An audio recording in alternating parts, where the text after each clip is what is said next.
Hello, everyone. It's so good to have you here again participating of our Brazilian cattle lives.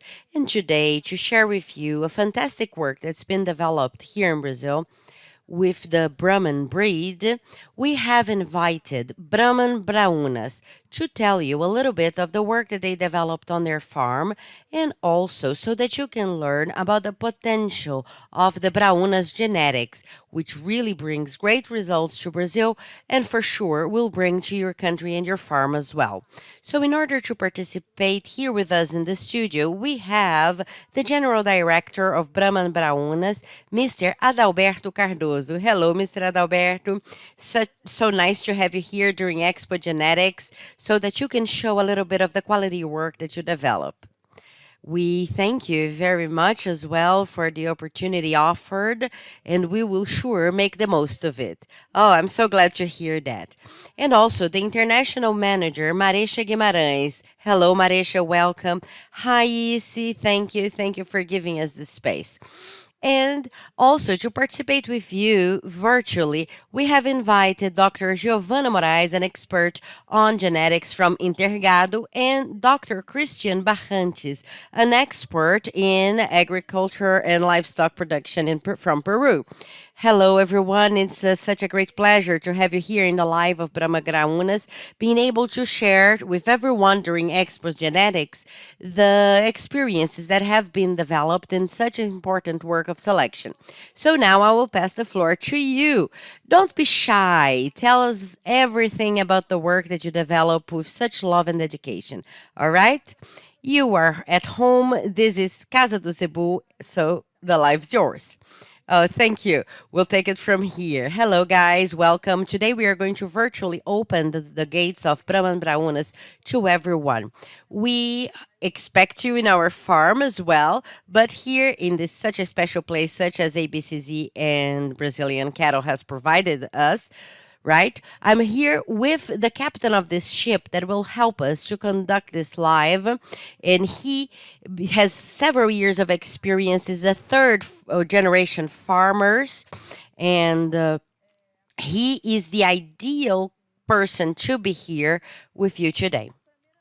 First, we are going to bring you inside the farm and tell a little bit of our story. For that, we have prepared a brief timeline.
It was a brief summary of our history. Now, let's go back a little bit before the story of Braunas working with Brahmin. It starts with the Cardoso family. So, I would like Adalberto to tell you a little bit of his history in livestock production that starts with him as a child in his grandfather's farm with the uh, Gir breed, and then until we reach the transition to the Brahmin breed. So, Adalberto, how does that story start? In reality, the story starts in the 40s when my grandpa bought a Gir bull, which was the most important breed back then in Uberaba.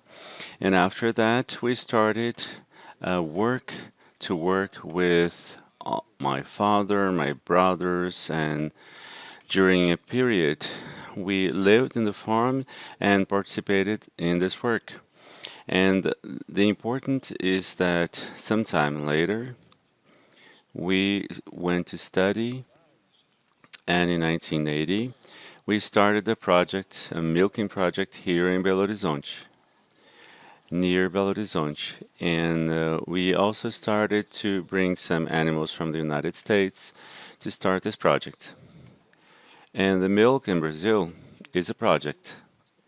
Let's say that it takes a lot more work, dedication, and we end up in 2005 going back to the beef cattle, and we chose in 2005 Brahma. And it's we have it's still now, and you just saw this in the timeline, and the result you saw the result of what we managed to get over the past few years. So it's the result of work that is very well directed, a project that is well designed, and it's with that we got all the way to the place where we got these results. We are here today in Casa do Zebu in the city of Uberaba in ABCZ. So we are going to take this opportunity to bring you to the farm. We have prepared, and for that we have prepared a video for you to see how beautiful it is, the place where we raise the Brahmin breed. Brauna's farm selects Brahma breeds for almost 15 years, and it's an area with superior quality with objective analysis. We make available only genetic that reflects the quality of our production and is able to meet the most demanding cattle breeders. The pillars of our selection are fertility, maternal ability, and weight carcass that is efficient. Localizado em Funilândia, Minas Gerais, o Brahman Braunas produz com eficiência e sustentabilidade e genética de qualidade inquestionável. Os inúmeros títulos acumulados ao longo dos anos comprovam que a genética Braunas é comprometida com a excelência na criação da raça Brahman. Na Expogenetica de 2018, conquistamos o cobiçado título de Grande Campeão com o animal Mister BR 77 1392. O futuro construímos hoje. Brahman Braunas. Bem-vindos à nossa genética. That's what we wanted to show this little bit that of what we are doing there. Now, previously, you have probably heard this sentence before. It's our motto, the future we build today. This for us is an extremely important sentence because every day we are planting a new seed to harvest tomorrow. And in the last few years, we have turned our eyes to some very important issues that is an ally to livestock production, which is sustainability. When people talk about sustainability in livestock production, they seem like opposites. However, we have several scientific data and proof from renowned institutions that study this topic that states that those two are not only able to walk together, but they should do that, especially from now on. Sustainability and livestock production should walk hand in hand. And here we have Mr. Adalberto. He is an expert with many years of experience. In the farm, we always hear we have to take care of the land. We have to take care of the water resources. We have to take care of the pastures, do pasture management, and all of these are part of the sustainability practices that we have on the farm. Empirically, he already knew that, his family already knew that, and now, with the support of all these studies and with new things that we have learned in the last few years with the experts carrying out these studies, we see that the farm was in the right path. Right, Adalberto? The pasture management, for example, is something extremely important for the farm, and you focus a lot on that, knowing that's extremely important for the herd to continue developing and the farm becomes productive because sustainability is not just environmental, it's all economical as well, right? Uh, Yes, surely that is important.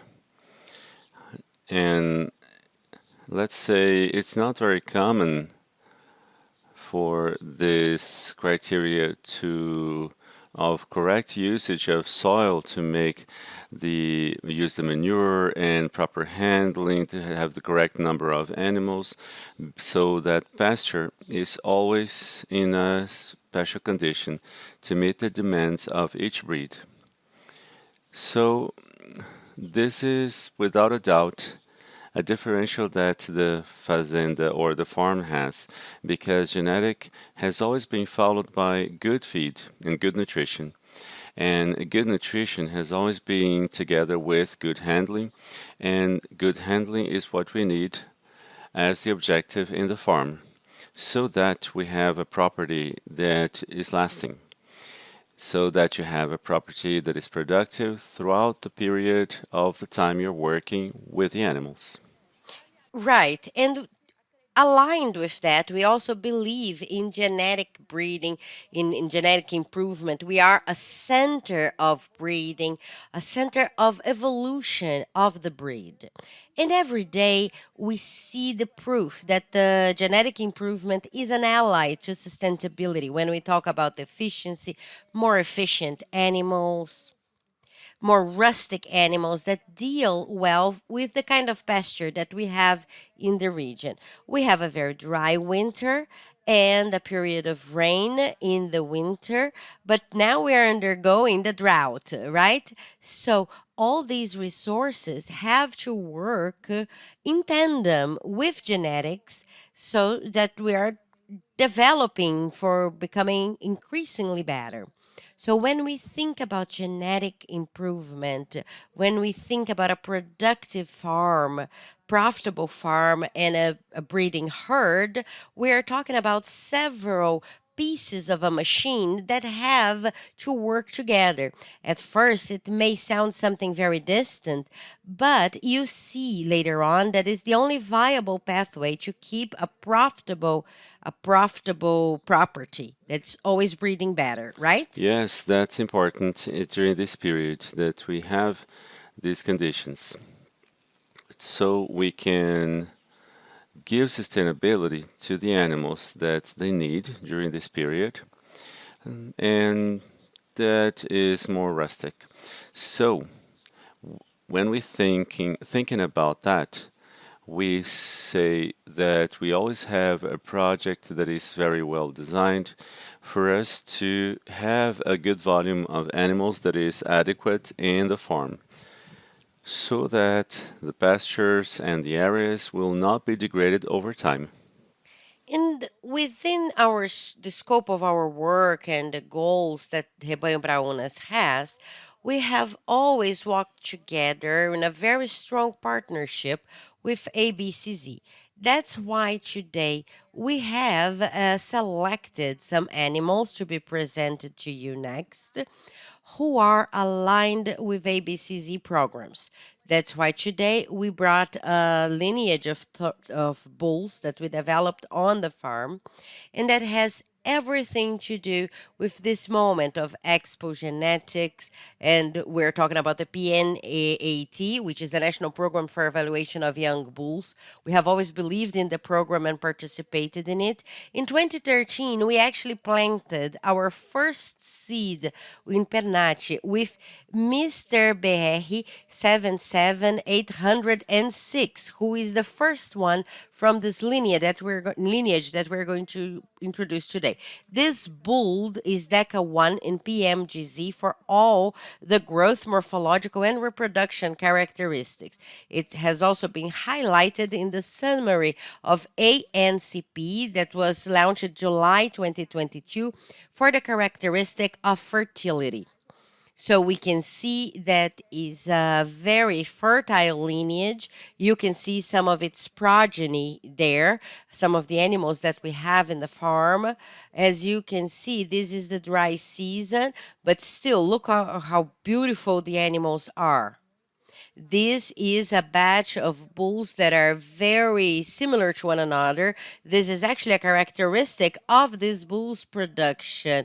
You see a strong loin, strong and arched ribs, great corporal capacity. It's a very complete bull. We also recommend this bull for mass production using in big batches for in vitro fertilization.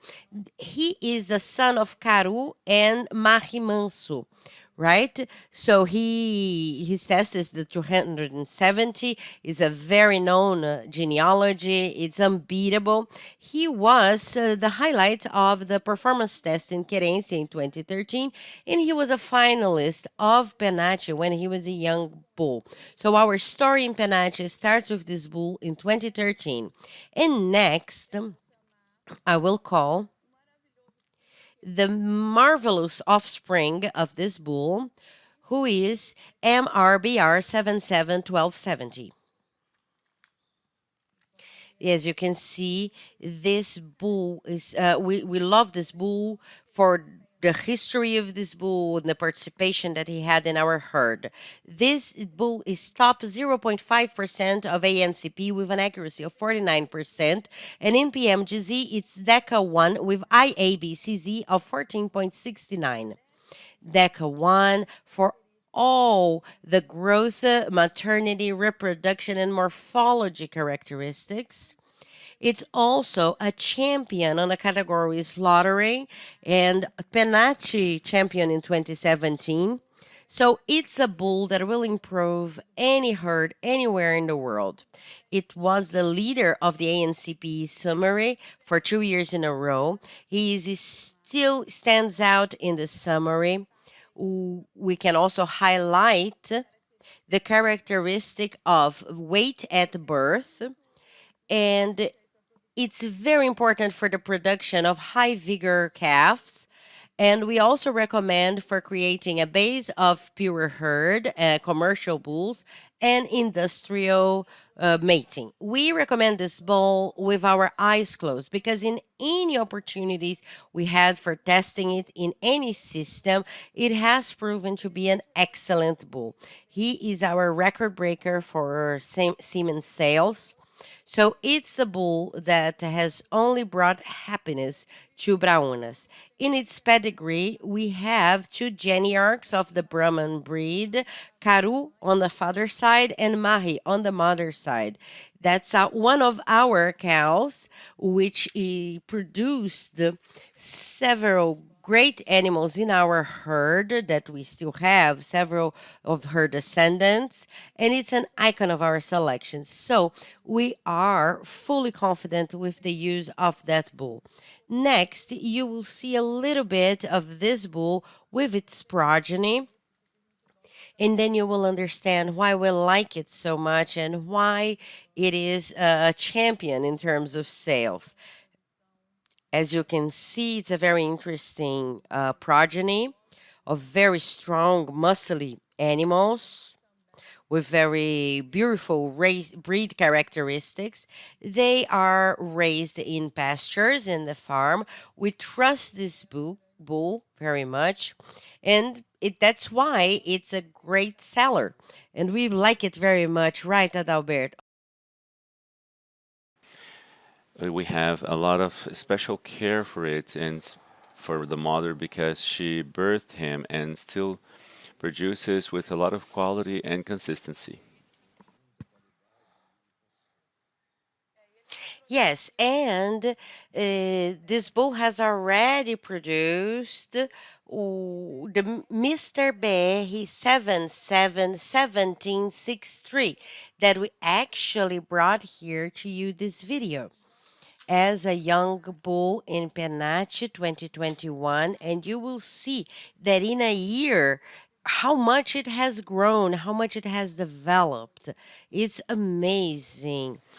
Yeah, truly, it's a substantial change between the result and after Bernacci and what it managed to show in the farm. And with the semen sold, right, abroad. It has already sold semen abroad. It has exported semen. And so we trust this lineage with our eyes closed. It's a son of 1270 Deca 1 in PMGZ. It has an IABCZ of 10.92. See how much it has grown in less than a year. It's such a huge bull. And this bull is very interesting because in his genealogy, we have four unbeatable bulls. Everyone who likes Brahman, they know that it's really spectacular. They are Karu, Mahi, Elliot, and Udman. We can't go wrong, right? Yeah, with a genetic material like this, it's really hard not to have a good result. That's right. So, the genetic evaluation is very positive, very balanced. And in TDA of Penachi 2021, it was the best classified in his age range with superior gain of weight and several all other criteria.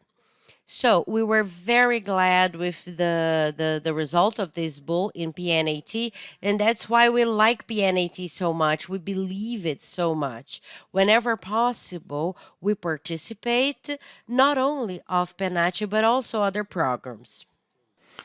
Yes, the assessment of a young bull is very important because through these assessments you can find out in beforehand at the beginning of the career and at very young age we can see what we are going to have in the future. So it's really important. It's really important for these assessments of young bulls to happen. That's right. It's a bull produced in Brazil, and it would be good for any place in the world, right? Yeah, the important characteristic is consistency, which is really important. There is the genealogy that the bull has, showing its consistency and morphology as well, and what we see, and it pleases, right, what we see, and that is also important. And now we are also assessing the kids, its offspring that are being born in May. The first kids, the birth sons are being born, and we have an idea what we can show the next year. Let's produce another Penachi bull in the same lineage then. Yeah, that's what's important, you know. The father, the son, the grandfather, father, and son. It's in a sequence that is really important for the work that we carry out in the farm. When you have a consistency, when you have a grandpa, when you have a father and a son showing good results that can be attained, it means that the result of the farm is on the right path, right? And that's what we're after and what we want to find an easier way that is more objective, Improving at every generation, right? improving with any generation. That is, the son has always to be better than the father. That's right. Well, since we're talking about other programs of ABCZ, we also participate of the program Zebu Beef. And we were also very, very happy with the results of the bulls from Braunas achieved. And to speak a little bit more about that, I will invite Dr. Giovanna from Intergado. She was the one who talked to us at some point. She said, this animal of yours is very interesting based on some characteristics that it presents. This animal presented a very expressive weight gain and also, but she has a few other things that she would like to say, and I will let the experts talk to you. How are you, Giovanna? Hello, Marisha. How are you? I thank you very much for the opportunity to be here with you talking about such an important topic to us. As you said very well, you talked about sustainability and livestock production. We know that livestock is a challenging activity and that has to follow these parameters so that we can achieve social, environmental, and economic development. And this is what I see with the genetics applied. When we talk about feed efficiency, we are talking about the possibility of the animal presenting great performance and the use of food. What does that mean? Ingest less food than we expect to have a good performance. And what we have found is exactly that. Amongst the animals, all animals are strong and they gain a lot of weight. They have excellent carcass characteristics. Within these animals, we find a variability, a genetic variability for the efficiency in the use of food. That's what we are looking for. Breeders who have that characteristic. As Mr. Adalberto mentioned, the offspring has to be better than the parents, right? So this is the path that we have taken. And when we talk about the animals that participated in the tests from Bama Baúna, this is what we have found. We have some results that have already been published by the Quality Zebu Beef program. And when we look at the 1862, we see that the efficiency in the use of food is very close to the average of the group. So it keeps very well. And what calls our attention is the potential this animal has with this efficiency of gaining good weight. This is extremely important to us because sometimes people look for just one characteristics within food efficiency to solve all the issues of the animal. But that's not how we should work. We have to look for a wholesome solution. When we find an animal that can ingest an adequate amount of food, keep a good performance, and present good results in weight gain, these results they are evaluated and the quality of the carcass has proven to have a good performance. With the 1862, we saw the results that it had in residual gain. A residual gain shows us how much weight the animal gained more than we expected within the adequate consumption of food. That's important. We noticed that it had an excellent result, and in addition to the excellent results in feed conversion and gross feed efficiency. So it's an animal that is able to transform the food that they eat in meat in production, and this gives us a better productivity that is transmitted from parent to offspring. We are very glad to hear that, and we are increasingly more sure, especially when we hear someone like you saying that we are following the right path and that we have to continue and to develop our herd in that sense. Is that right? That's right. I admire very much the work of Brahma Braunas. I follow up on the work that you developed for a while, and I am very comfortable to say that Brahma Braunas produces a productive animal, an animal that will really be able to pass on to their progeny the characteristics in a balanced way to have good productivity in different systems of production. That's what's very interesting to us. When we deal most specifically with food efficiency characteristics, we have several studies that show that these characteristics tend to present a heritability that's moderate or high. What does that mean? That it depends a lot on the genetic variation. But when we work with selected animals with that focus, we are able to have a expressive genetic gain in the next generation, especially for the herds that use the genetics Brahma Brauna. Excellent. Thank you very much, Giovanna, for your participation. Please stay with us to the end so we can say our goodbyes.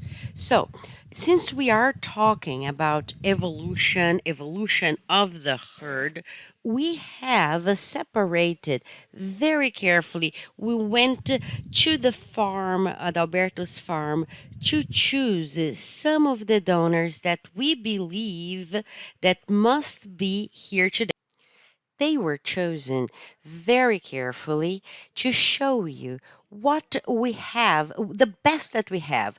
We have a large team of donors, but today we chose a few that we see that has all the genetic potential to contribute to any herd because we do believe that embryos are a very important tool for livestock and it enables you to have a genetic leap from one generation to another.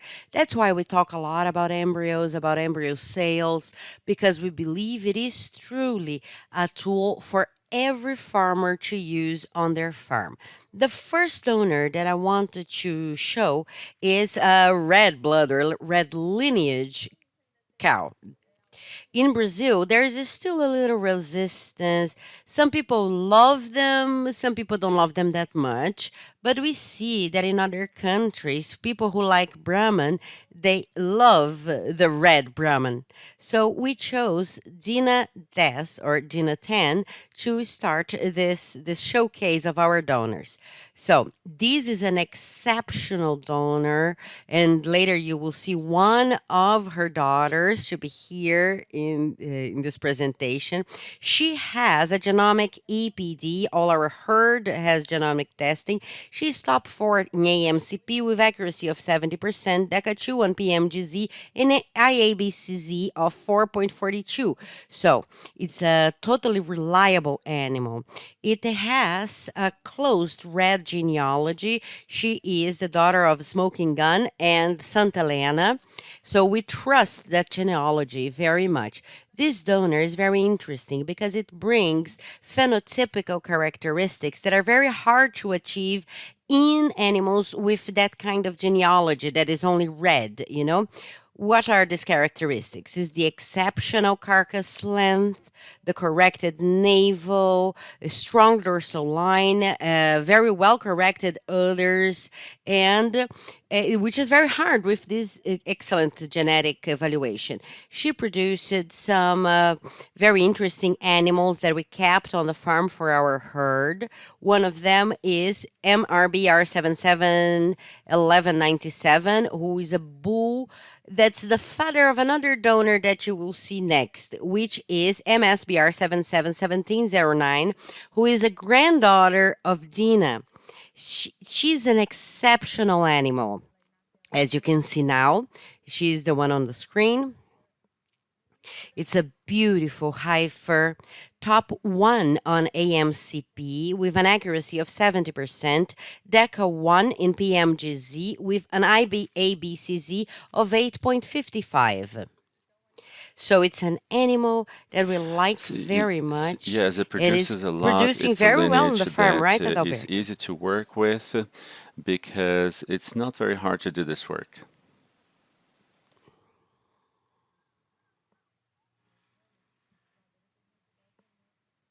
That's right. It's a donor that Definitely, we like very it's much.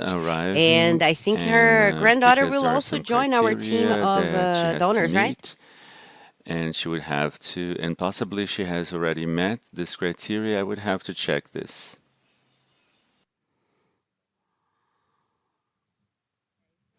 That's right. So we have a selection pressure. She still needs to prove herself to join the team, right? In the sequence, I have here the 384, which is a cow that I personally like very much. But when I talk about her characteristics, you will understand why. This is a top 05 in AMCP with an accuracy of 71% and GTE of Yeah, this one 16.14, here, in DECA terms 1 of in production, PMGZ. in So terms there's of nothing not to like about it. progeny and genetic material and sisters, they all produce a lot. They are daughters of 496, which is the matriarch in the farm, in the production of mothers that are differentiated within our herd.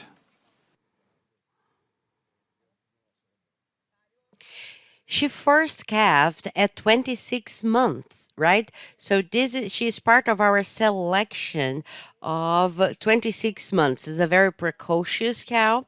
And so we trust her lineage very much. It calves well, so that's why it's maintained in our team of donors of Braunas. Next, we have another cow that I like very much, which is MSBR 77798, which is the daughter of the 45 that in our timeline, if you could see it, she was a donor she was one of our first line donors, one of the first important donors in our herd. And this offspring of hers is very important for us. Is an exceptional donor, top zero point 0.5 in AMCP with an accuracy of 71%, DECA 1 in PMGZ with an IABCZ of 8.47. And you can see her offspring in the video. Although it's a dry season, they are very happy. As you can see, she's doing very well. And these are the Yes, characteristics that and the highlight, which are consistency in the growth, genealogy of this cow, morphological. it's an amazing thing. She starts with 6'9", 15, 75, 45, and it gets to this animal that is really an animal that is differentiated considering the level of consistency of the pedigree.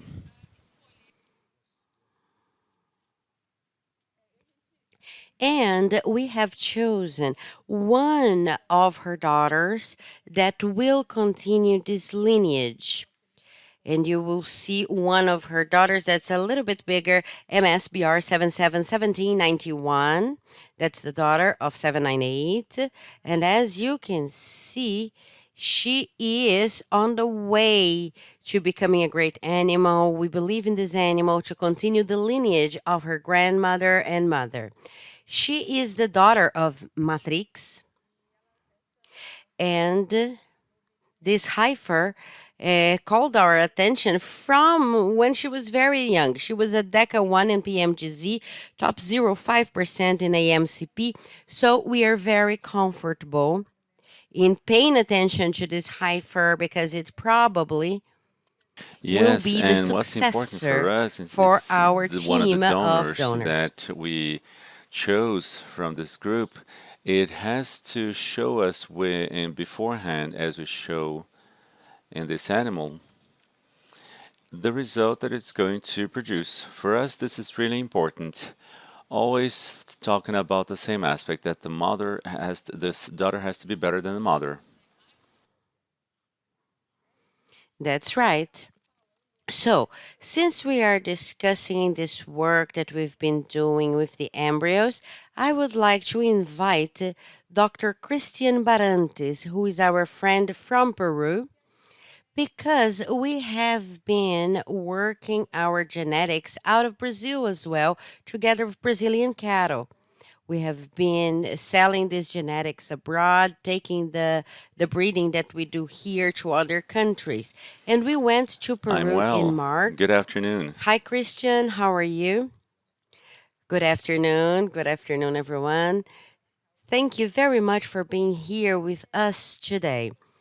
I am now telling a little bit about our visit to Peru in March, where we had the opportunity to see some farms, some of the breeding farms, and I would like to understand why you are looking for Brazil,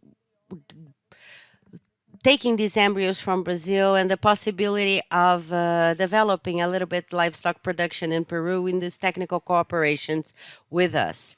So please, Christian, tell us, why do you think this cooperation between Brahma Braunas and you in Peru will be so good? And why do you believe that the embryos, especially from Braunas, have a good result in the farms of Well, Peru? at first place, I would like to thank you for the possibility of this dialogue. And and here in Peru, we have most to developing here in the tropic and some zones here. But and you were just speaking about this and the efficiency, the consistency, also the land. And that is also what we here need in Peru. And to be able to develop this, we need not only a handling, and also the genetic material. And we have the opportunity to see the genetic quality in the Brahma that has Brahma Brauna, and that's why we were interested and we are pleased and to welcome here you in Peru to show us our reality because we need to look and to say that it's really important for us and we what we saw in Brahma Braunas, the genetic development that is very interesting and allows us to, that we're going to have results of high quality and high productivity. And that currently now cattle breeding throughout the world requires, and also in Peru. Perfect. And at the time of Expo Zebu, we received here a representative of INIA, which is an Institute of Livestock Development from Peru, and we signed the intention of technical cooperation with this institution. We have the intention of donating some embryos to them so they can start developing this work. We have been waiting for Brazil and Peru to finalize the bureaucratic part in this protocol, but we believe it's on the way. We really believe that maybe this year we can start this work in Peru, which for us is also very important because we are again putting our herd to the test, right? We like to test our herd. Thank you very much, Christian, for being here with us and participating and talking a little bit about the needs of Peru. I believe that next year we will be talking about the good results we achieved, right? Thank you very much. Yes, Well, we hope so. now, you that's not in Brazil, or maybe you who is in Brazil, we have a partnership, a very strong partnership with Genial, which is also here. It's one of the partners of Brazilian cattle. Our donors, a part of our donors, they stay at Genial. They are available there for the production of embryos so that they can be sent with safety to any country out of Brazil that shares the health surveillance protocols with Brazil. I thank you all. I think for the space that we had here and for people who were watching us. And I invite you to visit our social media of Brahma Braunas in Facebook, Instagram, and our website. There is a link to WhatsApp. You can talk to us and you can be here with us during Expogenetics. You can have some coffee. We will be very glad to talk to you, learning about your needs, because we believe we surely can provide you the best service and recommend the best products for your herd. And it's really important to for us to show that the products that we sell have guarantee of births or pregnancy that we have. And that is really important for us to have the idea of quality of what we deliver. Because besides delivering product, we're guaranteeing this final result. We are coming to a close. Our time is finished, but it's been great to have you here. And I invite you to see up close. We have a very short video to conclude to see the donors that are in Genial. So, whoever is in Uberaba can go to Genial to see it up close. If you can't actually go to the Braunas farm in Funilândia, you can see our display in the farm of Genial. It will be their pleasure to follow you during this visit, to accompany you in this visit. These are some of the donors that are here in Uberaba. They are available for collection. They may not we are in the drought, but the cows look very good. Here's a red one. She's available for those who like the lineage. They are available at Janelle for those who want to see them up close. Well, I think that's all we had for today. It's so good to see such a passion for the work, for such dedication. So, here I would like to acknowledge the work that you guys carry out. More than that, the work that you take all over, all around the world to arrive so that our genetics, Brahman genetics from Brazil can reach your country and help with your productivity. Well, this is a little bit more of our Zebu for you to see, be it in Brazil or anywhere in the world. So that's why I ask, continue following us. Stay tuned to our lives. We have a lot more information, a lot more genetics, a lot more technology to share with you. But for the moment, that's all we had. See you later.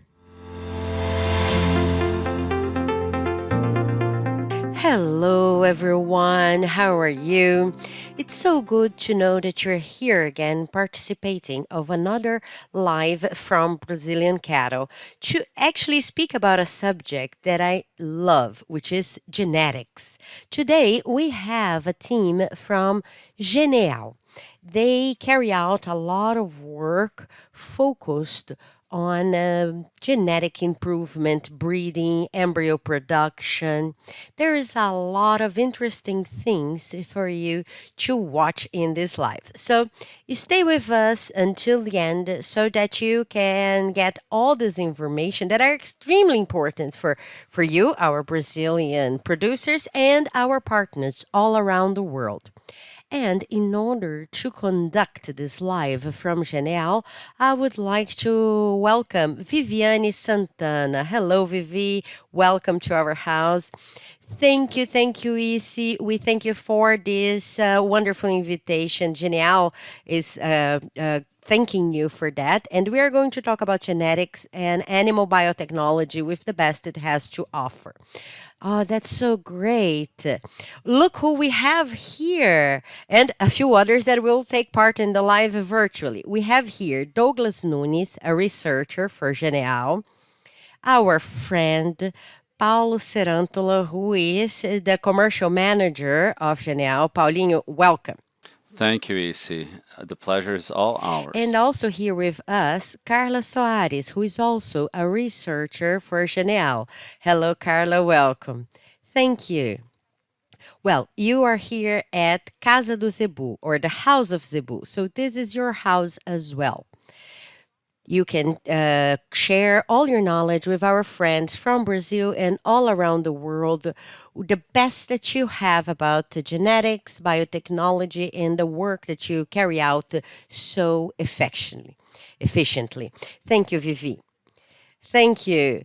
Welcome to the live of Genial in the 15th Expogenetica with innovations for the genetics in Brazil and around the world. And here for our chat, we have Paulo Cerantola, commercial manager, Douglas Nunes, and Carla Soares, who are researchers. Are we going to have a good chat today, Paulo? Yeah. Yeah, sure.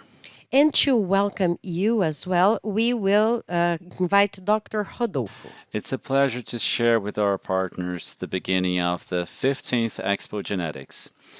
Partners both in Brazil and abroad, with which Genial has partnerships to export embryos, both in vitro as in vivo, but also in the exam of beta-casein in the genetic bank, and also the import and export of biopsies, production of clones, exporting of clones, as we have already done, and it's also enabled to the exporting. The accreditation for export is something that has to do with genetic, and Genial can offer now for to many different countries besides the ones that I've already mentioned.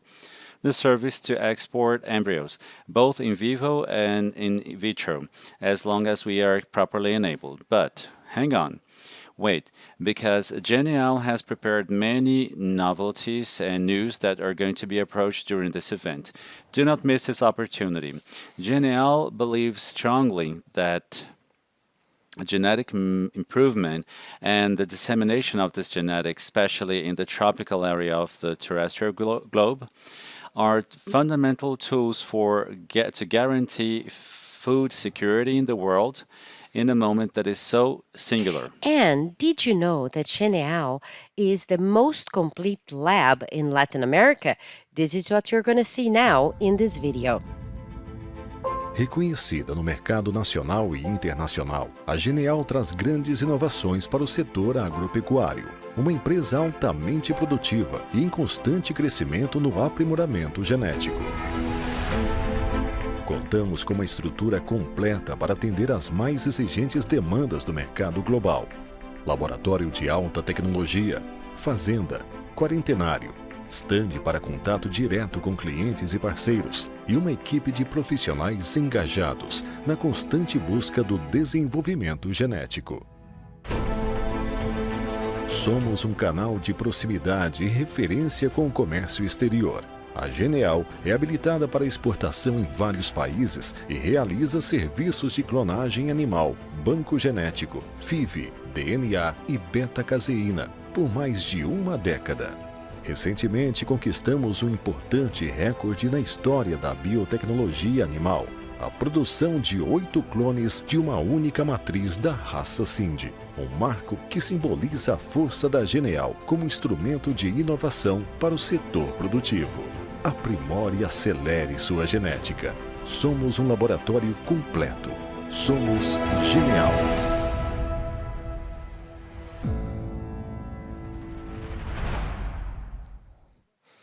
Did you like that message? For you who needs genetics and you need to improve your herd, you can count on Genial. And we are going to now start talking about the services and the products that Genial can offer to you.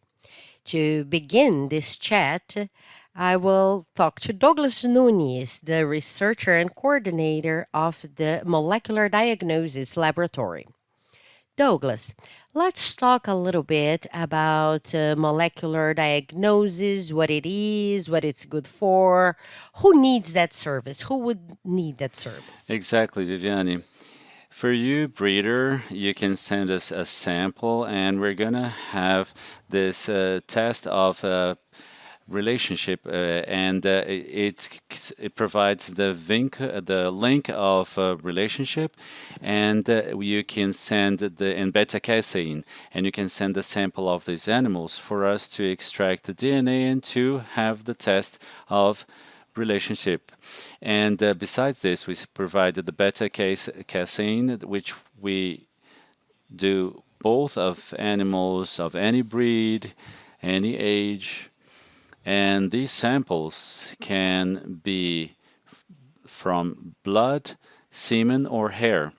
And due to the ease of collection, most of our clients send us samples of fur due to to the fact that it's easy and the ease of handling. They send it to us, and we ask our clients, and it's very important for us the quality of the services and to send these samples in the correct manner. You said that it's easier to send this material, but the farmer needs to pay attention to the process. What do they have to pay attention to when they are collecting this sample? And what kind of care do they have to take when sending the Yes, sample? exactly. It's important for breeders, our clients, to send us to collect these samples in a correct manner. And what would it be like? For example, the fur. To remove the fur in direction of the creation, so we can have the bulb of the hair and the DNA sample, and to remove it correctly to identify the envelopes that are provided by Genial, or you can use any envelopes that are made of paper. That is really important for so there are no other not any other contaminants, and correctly identified with a form, and send it to the lab, and we will carry out all of the process to extract the DNA of these animals, and after that, we'll write the report for the Well, breeder. actually, when Genial was created, I think the company has always worked very carefully, and that's why it has developed and strengthened in the marketing, right? Sure. We had an exponential growth over the years due to the quality of the services that are provided. Nowadays, Genial is accredited by ISO 17025, and it's rank 1 in the International Society of Animal Genetics, and that is due to the quality of the services provided by us.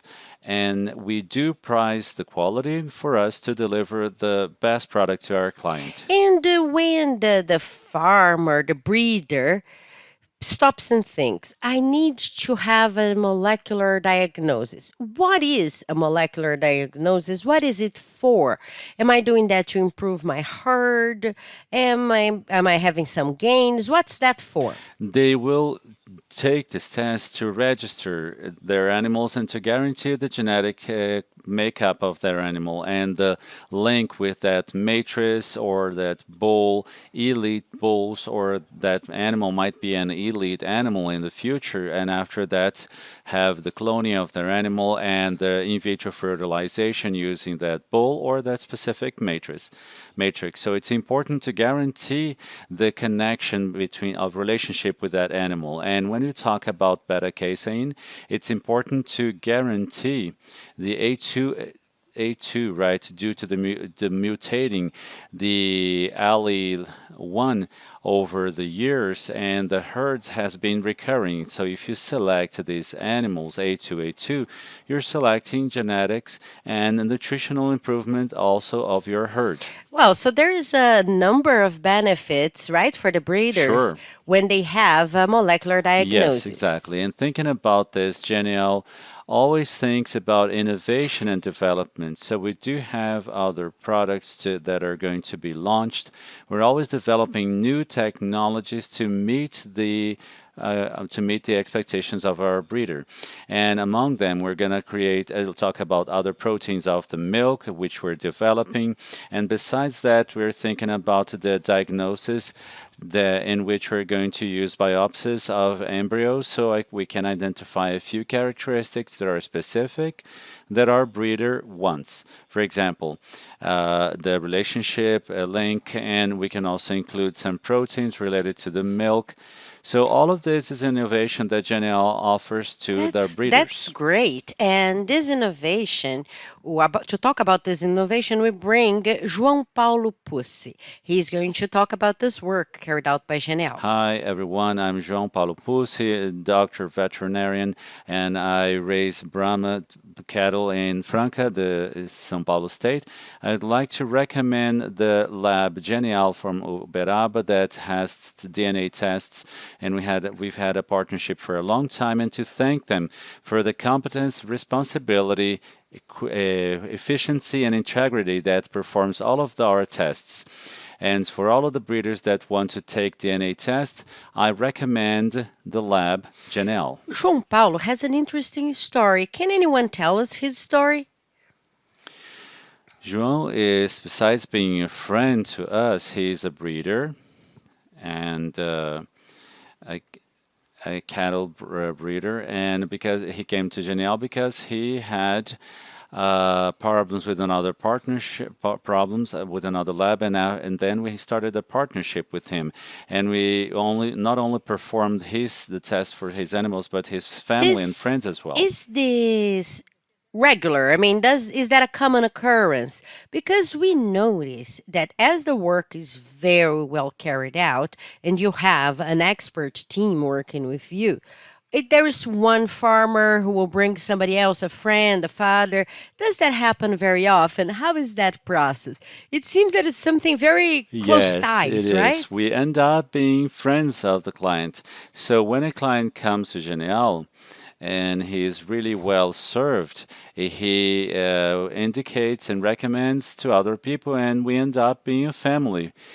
So this work that we do with the client, and how should I say it? It's like a son that we have to raise, right, and pay attention to him. So it ends up being a friendship and with a client. See what you cannot miss?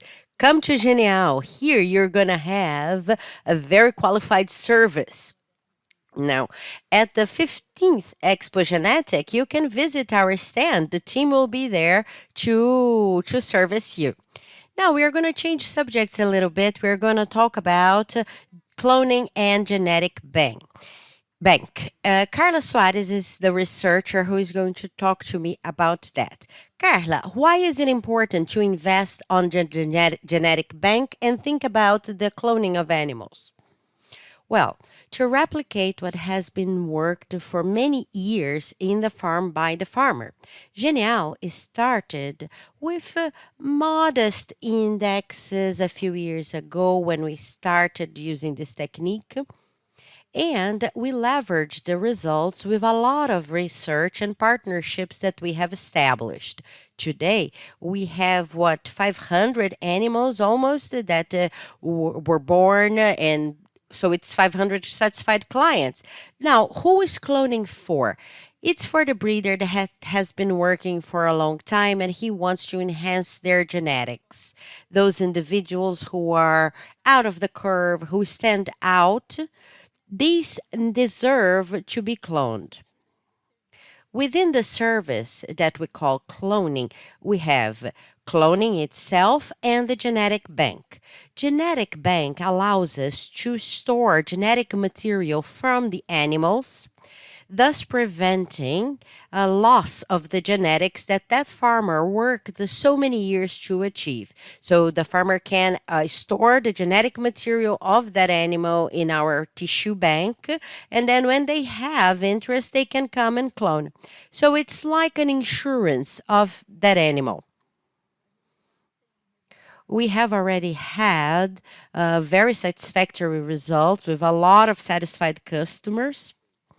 Yes, a lot of clients that are extremely satisfied. Before, we were talking about cloning. Is is it positive both for the breeder that works with commercial herds as well as the one that works with elite animals? So, Well, Vivi, we have two different lines, right? When cloning started back then, a lot of people didn't believe in it. And now, Genial has been growing year after year. In this past 3 years, we had a really big advance in cloning. We're extremely satisfied. We grew 50% or more, and people at the place at the practice, they end up using cloning because they have a lot more development, and the donors are tested with many different bulls. And when this donor is tested and manage to do this with many different animals that stand out, they end up using the cloning or genetic bank and leaving this animal stored with us. And commercial cattle part doesn't think about this because they have animal and with numbers, and they improve the animal year after year. So some people use cloning, but it goes from all the bull breeds and all But when other we kinds talk of bulls. about, for example, genetic improvement, breeding programs, we have to start thinking about that issue, right? Yes, naturally. Also, we have to evolve, and each year we evolve a little bit more in this part. Carla, what is the process that it entails? Could you explain it to us? Well, we collect a biopsy, a fragment of skin of the animal, and it's forwarded to the lab. We provide all the means, the buffer solution for the client, and then we isolate the cells. We remove the DNA from all sites. We isolate the cells, and that's how we can clone. Today, the customers in the national market, they know Genial. We are the only lab in Brazil that does cloning. And we've had demand from clients from other countries who came to us to make their clones. We collected the biopsy material in the country of origin, and we bring to Brazil, we create the animal, and we export the calf after it's born. To explain this work, we are going to have another video from Murilo Gilbertoni talking about the work of Genial in terms of genetic bank and cloning.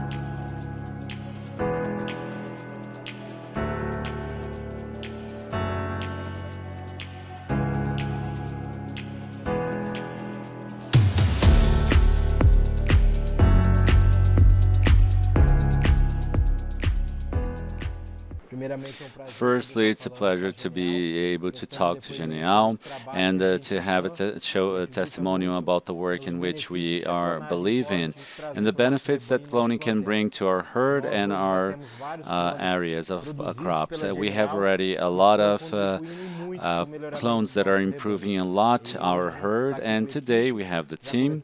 We are already collecting 4 animals that in which we believe a lot, and in the genetic improvement that they might bring to the breed and to our area of animals. So I'd like to thank the confidence, the partnership, and the friend with all of the team that has always served us so well. And it's so helped us in all of the needs, and together they contribute a lot to our project. So we thank Murilo Gilbertoni for this participation. And now, talking to our guys, do you know what happens? The Brazilian farmers have discovered cloning, but international farmers and breeders as well, Paulo. Yes, Well, we do have a demand that is satisfactory of the international market looking for Genial to do perform you cloning. think that's due to what reason? I believe that what they saw every time that a foreigner comes to Brazil and gets here and sees the animals that we produce from clones. We already have sons of clones or clones that came for two competitions and they have won. And they they don't have the same structure that we have, so they need demands that are very of animals that are very specific, which would they like to clone. So they're looking for Genial to for very, very specific demands. We have Bolivia, which is our biggest partner of cloning. Now we had a consultancy from Costa Rica, Colombia, and Guatemala for this type of material to perform cloning. Well, it's only growing, right? And you guys can grow with Genial. And to talk about export in different countries that are part of the Genial group and who are receiving this genetics, let's hear from Dr. Rodolfo talking about exports.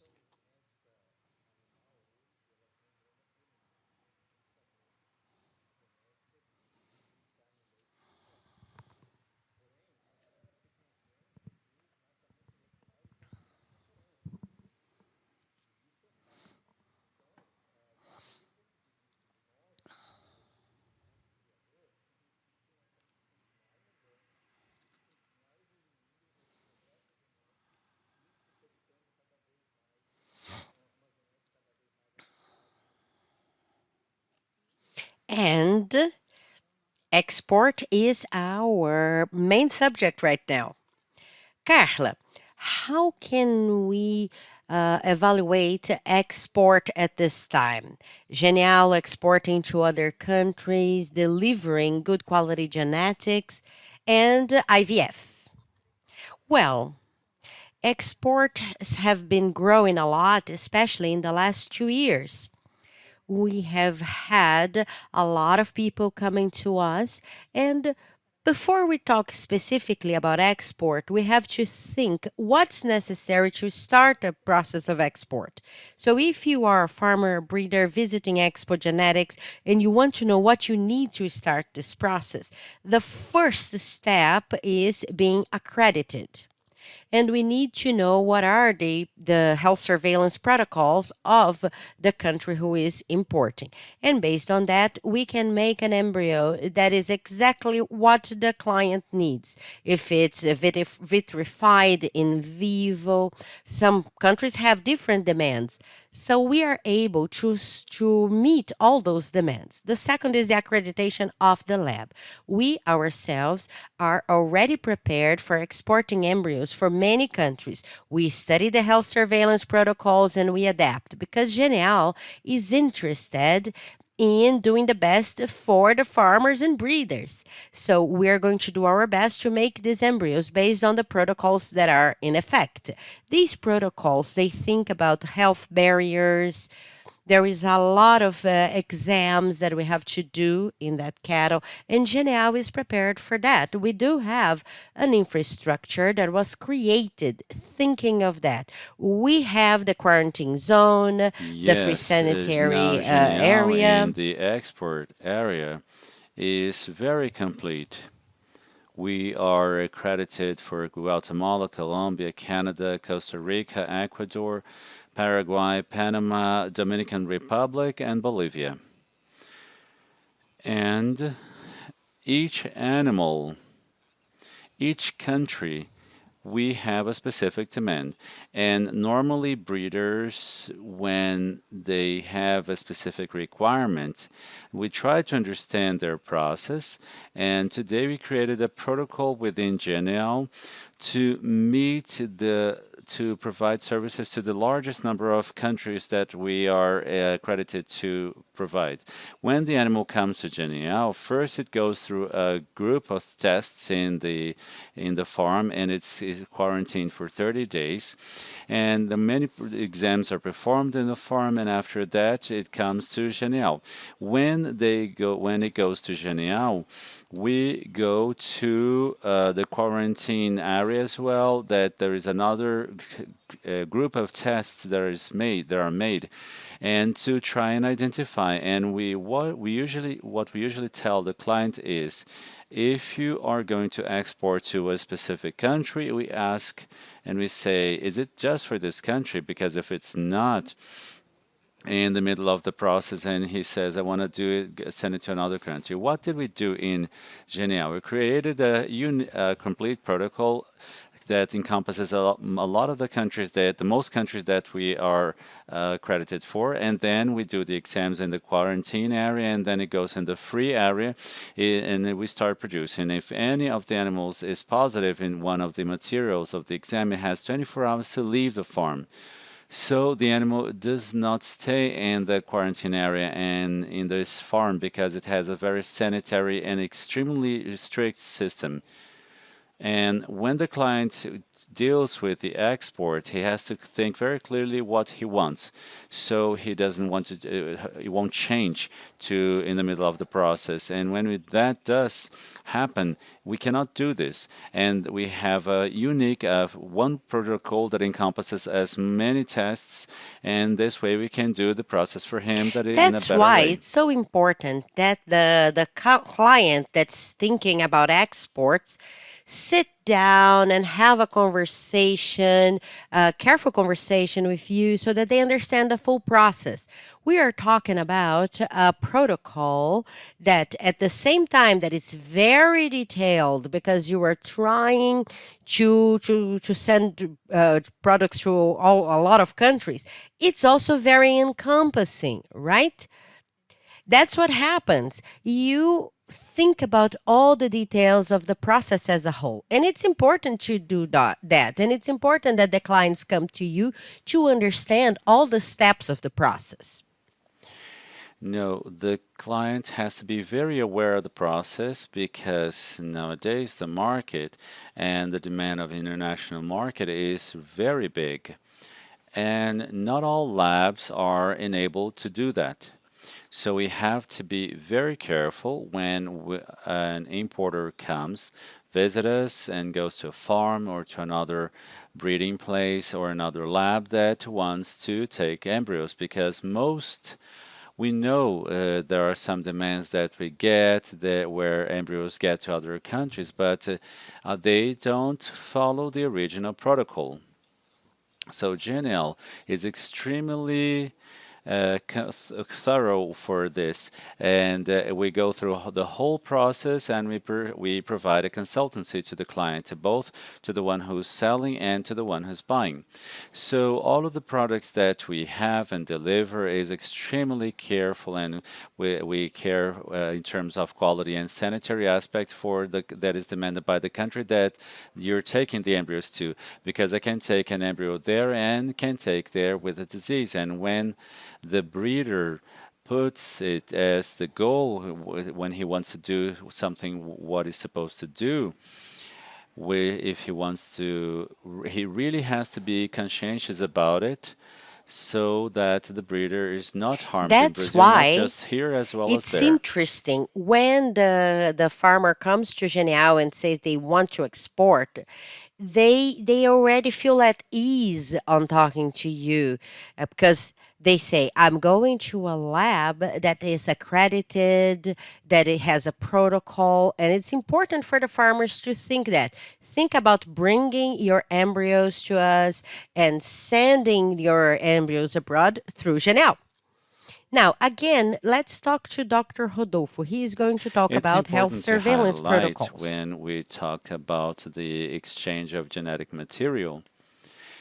The sanitary protocols. The sanitary protocols try to, and they're bilateral, both in the sense of the importing country as well as the exporting country, in trying to set clear rules to minimize the most the sanitary risk of bringing animal genetic or microorganism genetic and disseminate diseases or spread diseases. That is a major effort, and that exactly that structure that Genial has prepared to guarantee this quality from the perspective of the embryo. The embryo still have some characteristics that are going to be approached by Paulo. Dr. Rodolfo, talking to us, today in Genial, we created a sanitary protocol to meet the demands of the largest number of countries possible. Since we have a very big demand, we have created a protocol for the client to be more at ease and more satisfied with the demand itself that the market is making. And to emphasize what Paulo has said, Dr. Rodolfo has said, we are now going to hear from José Santiago Molina, who is a client from Guatemala, and Cardoso, who is a client Greetings from Brazil. to Brazil from Guatemala. We are going to receive the first tank of nitrogen with embryos produced in Genel. And maybe at the end of August, a second tank with embryos produced by Genial as well. The first that's going to arrive tomorrow has embryos from the Nelore breed, and at the one that comes at the end of the month, the breed Brahma. For the 50 years, the Nelore and the Brahma breed also has been very well accepted, and we are very excited to have this exchange because we like the work that is carried out in the professionalism and the technology. I am Adalberto Cardoso from Brahma Braunas, and we're here today to talk about our export program. And Genial is our most important partner in the collector of embryos and other events that are necessary for carrying out this work of export embryos and semen. We nowadays we search a partner here in Brazil to collect the embryos that could make the difference and that would give us a guarantee of quality. Because in Brauna Farm, we also offer this guarantee of quality and pregnancy at the end result that we offer to our clients. And Genial, in this way, is the perfect partner because all of the work with it's very careful with a lot of quality, and it gives us, let's say, this guarantee and this ease to give these guarantees to our clients as well. And that's what Chanel does, brings innovation for Brazilian livestock production. Paulo, those are customers that are increasingly more satisfied with the Yes, competence in your and work, right? we are extremely satisfied and pleased with this demand with our clients, both in Brazil and abroad. We have an extremely high demand. And in the past 2 years of during the pandemic, we grew a lot more than we expected. So that is really satisfactory. We have a demand nowadays, and we're showing credibility to the market, and that is really good. And our results and our products abroad, the acceptance has been over what we expected before.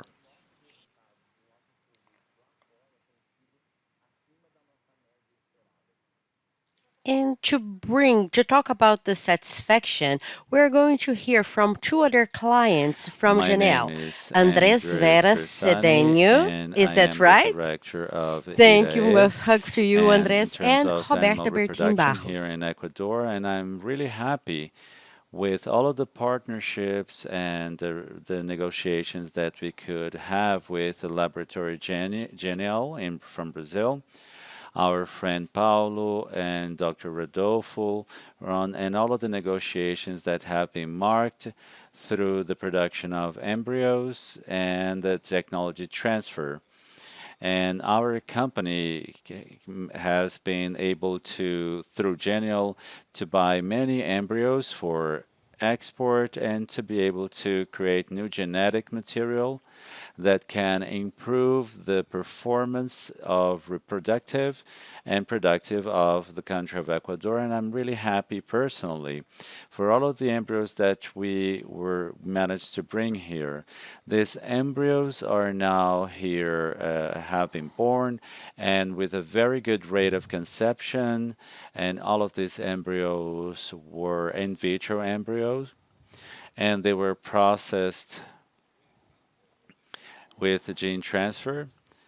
And all of these embryos have been really good for our work, and we're very pleased because the results were very positive, and Genial has helped us at all the way, and processing these embryos and through the sending these embryos, and also the transfer technology that has been easy, and we have been managing to get really good results. So greetings to all, and I thank Genial for the trust and the partnership that has with us.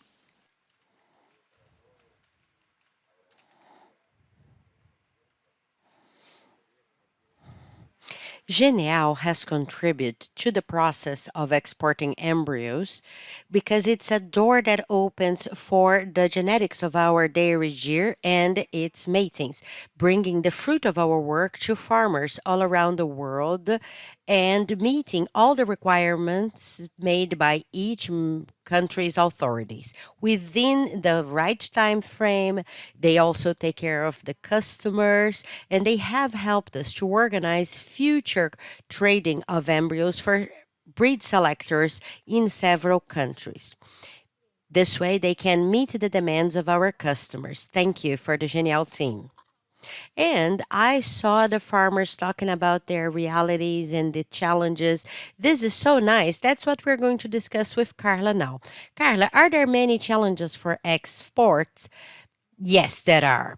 But challenges are our strong suit. We are prepared to service our clients in the lab and outside the lab. In the lab, we treat the embryos to prevent any kind of contamination. And outside, by following all the protocols demanded by all the authorities, the Ministry of Agriculture of each country, so that these embryos can be exported in an adequate manner. Genial has a structure for that and also the know how. We know how to do. We just need the client to come to us and say what country, we check the protocol, and we embrace the challenge. That's right. You Genial can also thanks the count on Genial opportunity to to overcome be your together challenges. with Well, our our partners live at the through the 15th 15th Expogenetic has come to an Expogenetics. end, and we invite Dr. As it Rodolfo for the closing. was predicted, it was a huge success. It was possible to consolidate many negotiations, open new ones, and especially to show that what we are and how we can help you in your project of genetic and dissemination of improvement. With count on us with the dedication of all of our segments and departments to guarantee food security worldwide. Thank you. Thank you that was watching our live until now. Paulo, Douglas, Carla, thank you. We thank you once again, Brazilian Cattle, for this opportunity and for Genial. That is really rewarding. Besides being friends, we are partners of all of you. We hope you all, we wait for you all in Expo Genetics. Visit us. Thank you. Thank you all for tuning in into this live of Genial on the 15th Expo Genetic. We are very, very happy for the invitation, Isi. We are the ones who are incredibly happy to have you here at our home and that you shared so much important information with our audience from all over the world. After all, biotechnology, genetics is the way that we have to help your country in increasing productivity. And I myself was very happy to have you guys here with us and understand that you are following all the processes.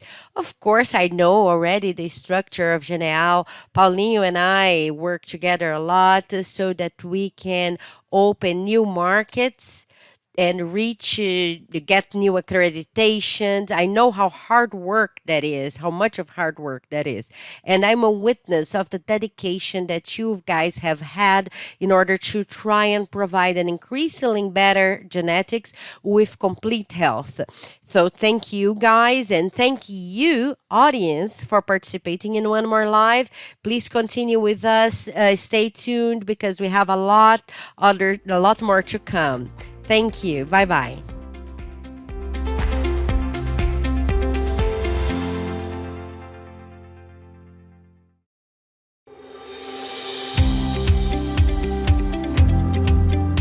Hello, how are you guys? It's so good to see that you are participating at one more podcast of ours.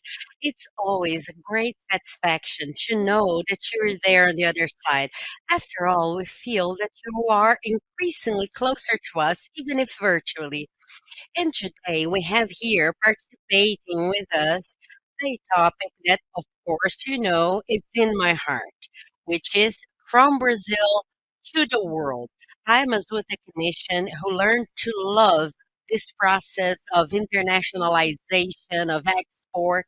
It's something that happened in my life by chance, but if it had not been for the work developed by Brazilian cattle, this opportunity, I would not be here today ahead of the international department of ABCC. In order to develop Brazilian cattle, we have a partner that is like the best. You know, they give us a lot of trouble sometimes, but it also enables us to take all the breeders and companies part of our project to the whole world. We're talking about Apex Brazil, which is the agency for promoting export and investment. It's a governmental agency that has been our partner for 20 years, developing fantastic work in several different sectors of the Brazilian economy. One of which is agribusiness, in which we have the livestock production from our project. And to talk a little bit more about this topic from Brazil to the world and to tell us what the behind the scenes of all this process, we have here some very important people. It's an interesting work, very hard work, but very interesting and full of possibilities. Here with me, I have Alberto Bica, the coordinator of agribusiness of APEC. Very good to have you here with us. Thank you. And also Pedro Neto, who is Market Intelligence Analyst of Apex. Both of them are here with us today in a very special capacity, which is the exercise of prioritizing markets where the participants of Brazilian cattle are participating. They did not participate in the past. There are several meetings that we have to hold to come to a conclusion about what are the main priority markets for our next edition of the project. So, guys, here today we want to know everything. Vika, for example, he was born in Florianopolis, he was raised in the Northeast, and he lived in Rio. He became an agronomist, and today he lives in Brazil. Actually, he's been living in Brasilia for a while and he coordinates the agribusiness department of Apex. And he was actually our manager at some point. Today it's Under, so kisses for you, Under. So I missed you. You should be here with us. So Bika has a lot of things to tell us. Pedro is new. He has come to Apex later, but I will pass now the ball to both of you guys so you can tell us about the news. Well, this year Well, the end of last year, we started with Expo Dubai, and it took a lot of human resources and financial resources on the side of Apex. We spent 6 months in Dubai. There was the Agribusiness Week, and we promoted several sectors. Gastronomy, in the area of gastronomy, we started a very interesting project in Dubai that had repercussions in several other Apex events that we're doing in the agribusiness. Last year, we also started the next edition of Panagro, that is about the image of Brazilian agribusiness abroad, which we're also a part of. And this has yielded a lot of work, but we know it's a necessary thing to do because there's a lot of repercussion in other countries, and sometimes we have to explain what are the facts, what really happens. Yes, what happens really, right? Yeah, because people in Europe, for example, they have a lot of prejudice. There's a lot of misinformation about the Brazilian reality. And the Brazilian cattle is part of our project, as you said, for the last 20 years. I was talking earlier today that it was also a doorway to the Brazilian livestock production because it started promoting genetics, but now it develops broad work. Yeah, now we're talking about the technology of production. Yes, we were mentioning that our work now needs to be presential because there's a lot of sectors and segments that integrate the project. So it's hard to do it all virtually, right? Yeah, once we were talking, and you said, well, it's no good just selling the cattle. We have to have the potential to explore the genetics, right? So we have to bring technology fully. Yes, we say that we export a full technological package. Yes, so that the Brazilian product can be valued, right? Yes, if you get there and we don't show the potential we have, we would lose the market. We need loyal customers. We don't want to sell just once. Yes, this is what we want with Apex. And that's where Pedro comes in. Pedro is younger than me. I've been in Apex for 15 years. And Pedro, well, how long have you been there? Oh, 3 years. I worked in CNA first, and then I worked with Apex. It's been 3 years. It was a great for Apex that we came over. Oh, for sure. In the first meeting that we had, they said they just want to talk to Pedro and talk about market prioritization and things like that. He is really a wonderful professional. Well, guys, I think you are too friendly. You are too kind. Well, in fact, I joined Apex in 2019, but before that, I worked in CNA, right, with many Brazilian cooperatives, trying to work with commercial promotion, training people for export. So I was always on the sphere of influence of Apex. And then in 2019, I had the opportunity to join the agency. But it was a peculiar moment to join Apex because me and some other colleagues, we joined in August 2019. 6 months later, we had a pandemic, and this changed everything that Apex did. We had a lot of travel to go to companies and talk to companies to prioritize markets, and all of this was suspended during the pandemic at first. However, for the management of intelligence, this was an interesting opportunity to improve some of the processes and methodologies that we had. So the last few years was a period of transition. I am here, as you said, to prioritize markets for ABCZ, right? And throughout the pandemic, because we couldn't even travel to actually talk to the companies, we did a lot of prioritizations. We changed the methodology to try to make it easier, the selection of markets on the part of the companies, because deep down, this is a very important moment, and this will help us decide how much is going to be spent on commercial promotion and for which market. So, the easier we can make this decision for the entrepreneurs and for the commercial associations, the better. And the pandemic was actually very useful for that. Now that the pandemic seems to have gone, we are starting again our own studies because there are studies that we hire other companies to do in a different format, maybe more organized, but we are now having studies that we ourselves design and we go abroad, we talk to decision makers, to buyers, to companies, to final clients, and then we bring a more qualitative intelligence to the entrepreneur, highlighting the topics that they really need. And now in September, a friend of mine and I are going to the United States to start to draft this study about the machinery for agriculture and livestock. Actually, we should have a time spent in the north of Texas. It's a region in the United States that has greatest cattle production to talk to the people, the farmers, the breeders there to see what's the perspective of American market for livestock. Both for dairy and beef.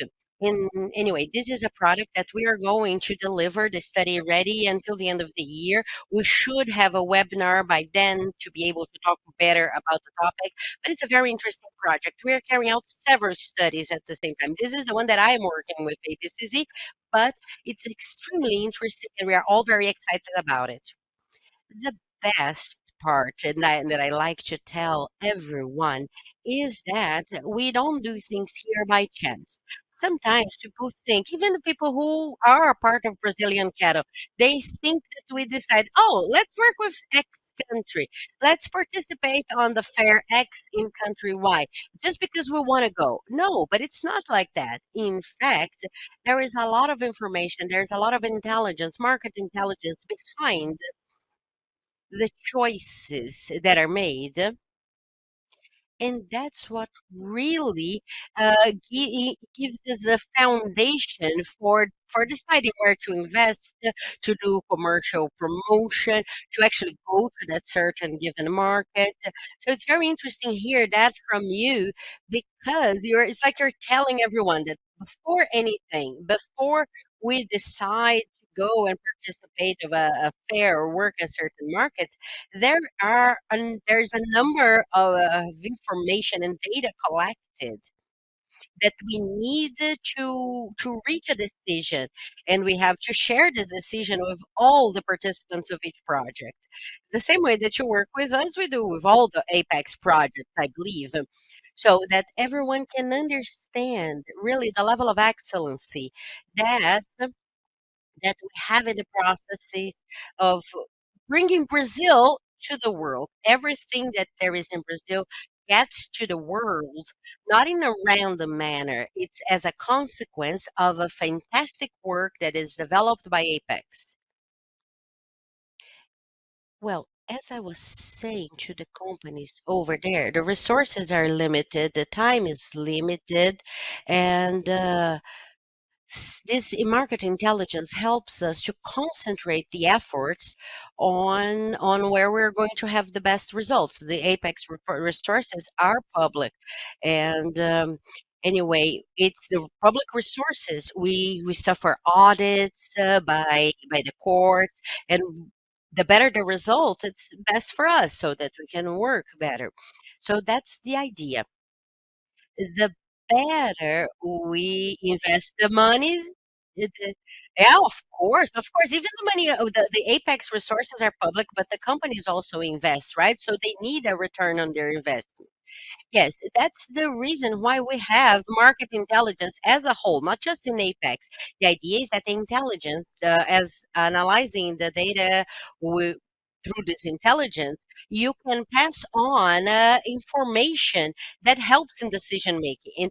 Intelligence exists to make decision making easier. In Apex, we draft our material in a certain way so that we can make life easier to prioritize where the companies are going to invest the scarce resources. But also, the companies, they can access all the material that we have online. How are we going to sell the project? How does it work? This is the concept of intelligence, and that's what we work for, to try to make easier. Yeah, that's the first step. We here on the other side, we are conducting a project. And the first step is this definition. It is based on this definition that we will develop the suggestions for the next project that will be approved by you in Apex. And they drive us crazy. I will tell you the truth. The amount of requirements that they have, we are going crazy trying to meet all those requirements, not just the auditors that are difficult. Yes, those rules, you've been here for a long time. We have really increased the requirements based on all the audits that we had and the inspections. So they made more requirements to us, so we made more requirements to you.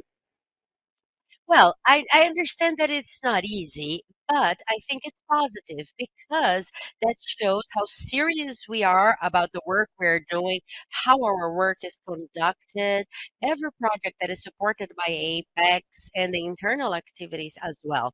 I think these requirements actually makes us work happier. Yes, it's hard work, but it's possible to do it, right? Yes, that's the best part.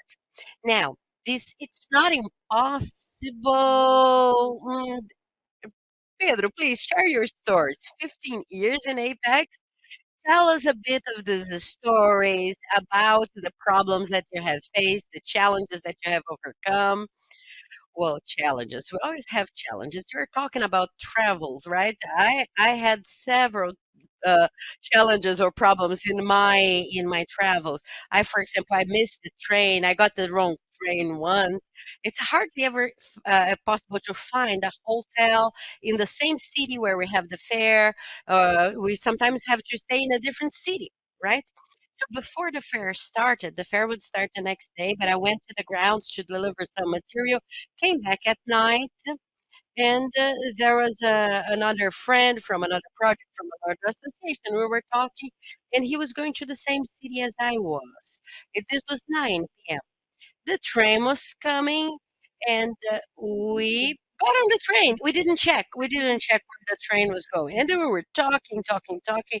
When we realized when the train stopped in the final stop, we looked around and said like, "Oh, this is not where we're supposed to get."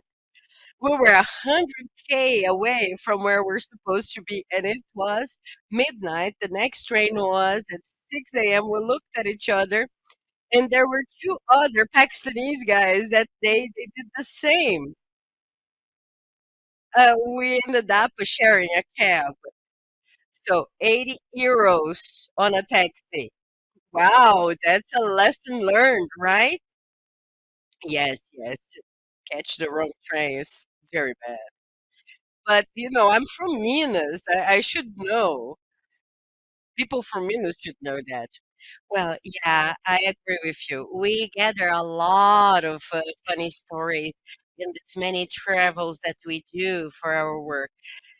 Yes, people don't know this part, how hard it is to build up or assemble a stand in a fair, 10 days in a different country, sending material.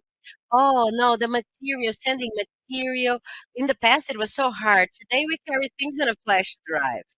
Yeah, but what about the samples? My work, I have to take samples. I was in an event in London the other day, and some people were separating, the interns were separating and packing all 21 boxes that we're supposed to take, and then we have a spread throughout the group. Every person takes a different box, right? Because this is something hard. It's hard to pay for the freight, right? You always complain about that, but we don't have that allowance to pay the freight for these samples, just to send it. it. It's not just go to the post office and say like, "Oh, here." No, you have to do almost a public tender. There is a lot of things involved as a government agency, and it's very complicated. It's easier to do it like that. Oh, I had a story similar to that, but it was in Brazil, actually. I was organizing the stand for a fair, BNX, and one of the walls were supposed to hold products that we were promoting, one of which was honey. So I mentioned I was not in Apex yet, it was in CNA. I talked to the people from the Agricultural Federation of Mato Grosso do Sul. We asked it for the samples. They say, "Oh, no problem." We would go 1 week before, so great. It's a domestic flight, right? So we didn't send the suitcases or anything. When I get to the Federation, they gave me 25 kilos of honey. I didn't know how to transport that. The limit for the luggage is 10 kilos, right? How do I take 25 kilos of honey? I had to bring them to Brasilia, then to Rio. But a friend of mine, fortunately, had card, a loyalty card from one of the airlines, so she was able to take the 100% of things. She took the honey for me, and we were able to put it at the fair. But it's these small things, but they always have a potential of disaster. Oh, it happens that these things happen. And we here, when we have to take material abroad, we have a special suitcase that you can jump on it, that it will not break, because everything has to arrive there intact. but we have seen so many things. Of course, they stop us, they make us open the suitcase, and then we have to explain everything that's in the suitcase. Oh, I have a good suitcase story. Oh, please do. I love suitcase stories. I went to two events. This was a long time ago. One is was in Russia, and on the way back to Russia, I was going to China. I think it was Expo Shanghai at the time. And then Apex very kindly paid for me to late check out on the hotel because the way back was in the middle of the night. And I said, well, I go to the expo. I'm not going to go back to the hotel. So I took my suitcase with me. It's a suitcase for 15 days, imagine. And then in China, any problem, th- th- they have a lot of security. When I got to there, they came to pick me up at the gate, and when they took my suitcase, they put in the X-ray. They just opened my suitcase and started just going over everything. If you think the American security stuff, imagine the Chinese. And they took all my dirty laundry out of the suitcase in front of everyone. Oh, with me, it happened something similar. I got very close to being arrested for terrorism. That's not something we ever want, right? But it was very close. I was doing a connection. I was actually going to Russia, and they ask, "Do you have any liquid in your suitcase?" No. I go through the X-ray, no problem. And then I see my suitcase separated from all the others, and I think, something happened. No, it was my carry-on luggage. It was not the big one. So the employees asked for my passport for us to take a look. I gave him the passport and said, "Oh, you're Brazilian." I said, "Oh, I'm from Fortaleza." I said, "Oh, this is going to be good. I will be able to explain in Portuguese." I was in Germany this time, going to Russia. So there was a clip. I'm going to just go, open your suitcase, and I said, "Oh, no problem." And then he was making a test with explosives. So when he put this test, it's a little paper that they pass, right? Yes, yes, the little paper. And the test was positive. And I say, how? I know that there is no bomb in that suitcase, but it's becoming hard to explain. And I had a connection. So I said, oh my God, I think I'm going to miss my connection later because I'm going to have to explain what happened. And I have no idea what happened. So I said, let me check. And the guy was checking my suitcase, and he took a shampoo out of, and he said, "Well, this shampoo has more than X milliliters. You could not have gone with that." I said, "Well, okay, take the shampoo. It's not a problem." Oh, and the guy, by the way, was bald. I said, "You can keep the shampoo." And he said, "Okay, I'll leave it here. But what about the test that's positive?" "Oh, is this one? It's because of the chemical composition of the shampoo. I think there was star in it." And anyway, because the test was positive, we had two guys, two officers came to me, and they were so tall. They were German, and the other guard explained to them in German what happened. But I was looking at those two mountain soldiers there, and but anyway, at least the guy explained everything, and it was over. However, when I was on my way back, there was a connection in Frankfurt again, and, "Oh, where you left your shampoo?" Yes. Well, anyway, when I do the first step in the stairs going down, there were 2 officers waiting for me. I delivered them my passport. He saw that I was not a terrorist, and they said, "Okay, you go." So I left, I got into the bus, and there's 2 people behind me, so they were actually waiting for me. I was on a blacklist. They wanted to make sure that I was not a terrorist. So be very careful with your shampoo, guys. Or I think you should change the kind of connection you go. I will be very careful with my shampoo from now on. Yes, there are some things sometimes that happened. Once I was very scared in Bolivia. We go very often to Bolivia. I don't even know how many times I've been to Bolivia anymore. And then, but one day there was a scene that looked like something out of a movie. They take you to the dark room, and he asked me, "Why do you come to Bolivia so much? What are you doing here in Bolivia?" And then I was explaining what I did, but I'll tell you, that day I was a bit scared. Just, well, they are fiscalizing you, right? They at least this passport that I was with, this was not a older one. It was a new one with less travels. It's very hard for people to understand sometimes, because there is a very gratifying side. We open markets, we take the products to other countries and all, but literally, we have these troubles that happen, these challenges that we have to face, and sometimes they're quite complicated. But it is our day to day, right? In the end, we become experts in problem solving. You fall and you bounce right back. But there is this other side that I think is extremely gratifying in the work that we do of opening doors for Brazil. I feel I feel very, very good with this opportunity that I have of taking Brazilian livestock production and open doors, knowing that we are helping other countries, other families in the other side of the world.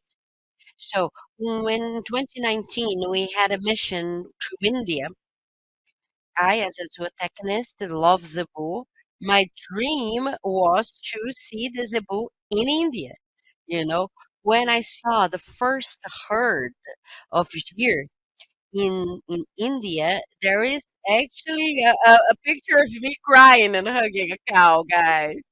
I was so touched. I said, I can't believe that I have this opportunity to be here. I was literally crying and hugging the cows. I got out of there. I was like completely dirty from head to toe, but very happy. Throughout the mission, we start learning, that in our sector, we have to literally go to the countries, to the countryside of these countries.